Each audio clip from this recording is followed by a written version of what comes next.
Seu nome, onde trabalha, sua procedência, por favor. Me permita falar de pé, excelência, porque a minha cadeira aqui está estragada. Bom, esse é outro problema. Eu sou Felipe Marcelo Gimenez, eu sou procurador do Estado de Mato Grosso do Sul, minha OAB é MS 7580, estou aqui representando a Associação Pátria Brasil.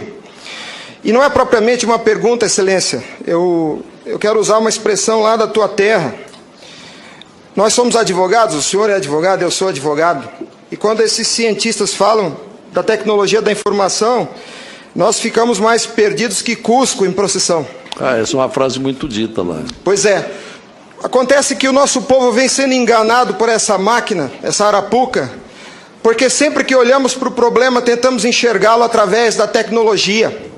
E, na verdade, excelência, nós temos que olhar para essa máquina com a luz da lei. Antes da ferramenta, deve prevalecer a ordem jurídica. A ferramenta deve servir a ordem jurídica e não o inverso, excelência. Nós estamos vivendo uma inversão, onde a ordem jurídica é posta de joelhos diante da ferramenta. Por falar em colocar de joelhos, a conduta do ministro Gilmar Mendes em protelar por 2 anos o cumprimento dessa lei deu motivo ao impeachment, ao pedido de impeachment. E eu vou mais além. Me parece que, na verdade, a conduta dele configura o crime de prevaricação, porque se omitir na obrigação do ofício é prevaricação. O que está acontecendo aqui, excelência? Um dos pilares da República está sendo quebrado. Nossa democracia e a cidadania desse povo está sendo violada, desrespeitada. No entanto, eu quero lembrar aqui uma frase de Billy Graham, um homem que dedicou 99 anos da vida para o bem do próximo. Ele dizia: a coragem é contagiosa, e o senhor está vendo aqui só alguns dos corajosos que se levantaram. Há uma onda gigantesca sendo levantada nesse país, um tsunami que vem em direção a Brasília. Os cidadãos estão indignados. O Tribunal Superior Eleitoral não pode recusar o cumprimento à lei. Se fosse uma ordem judicial, o senhor, excelência, não teria o direito de cumpri-la parceladamente. É uma lei, não tem vício de forma, nem de iniciativa, nem de conteúdo. Vou ao ponto. Fala-se muito da máquina, eu quero falar do ato jurídico. O senhor, como advogado, entende bem desse assunto. Somente o exercício do voto é secreto para garantir ao cidadão a liberdade de escolha. O ato seguinte, porque o processo eleitoral é feito de etapas, o ato seguinte é um ato administrativo. A contagem de um voto é um ato administrativo e se submete a um requisito de validade sob pena de ser nulo, que é o princípio da publicidade. Qualquer ato administrativo deve ser público. Entenda, excelência, nós queremos auditar o fato jurídico, não é a máquina. Não nos interessa o software nem a máquina, nem antes nem depois. Nós queremos auditar o fato, que por natureza é um evento.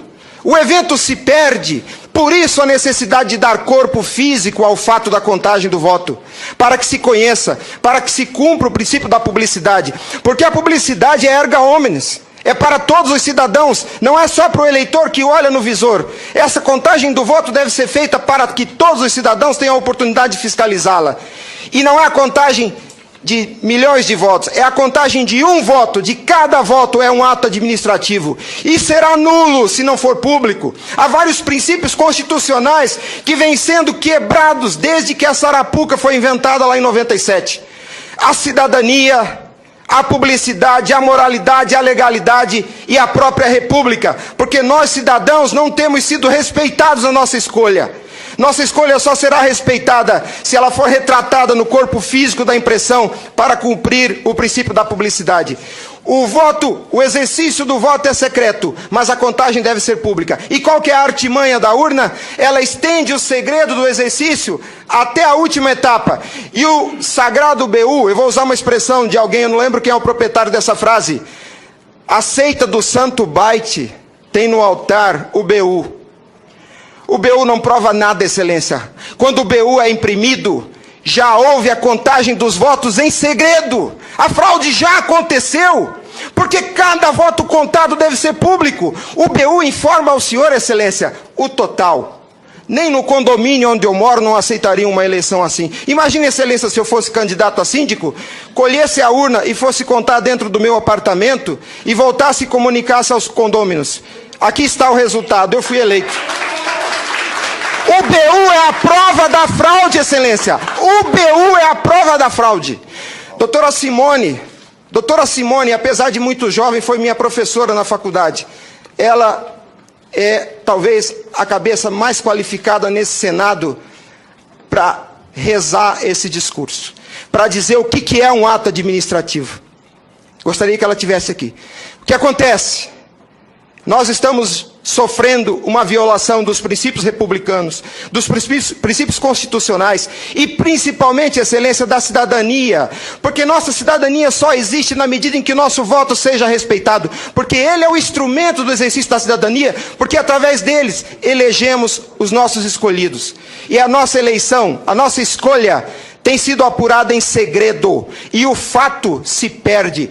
Por isso que os adeptos da seita do Santo Baite dizem que nunca há fraude. Porque quando se procurar o fato dentro da máquina, ele já não está mais lá, ele está no BU. E o BU só tem o total da contagem dos votos, Excelência. Nós precisamos olhar para esse problema sobre a ótica da lei. Sobre a ótica da lei. Nós não podemos continuar aceitando esse engodo. E a lei que os senhores votaram, com uma representação maciça da outorga popular, só os senhores têm legitimidade para representar o povo brasileiro. Só os senhores. Os ministros da Justiça não têm essa legitimidade. Eles estão usurpando dos senhores as suas competências. Eles estão colocando esse Congresso Nacional de joelhos, porque estão se recusando a cumprir a lei. Eles estão, Excelência, eles estão cometendo abuso de autoridade. Abuso.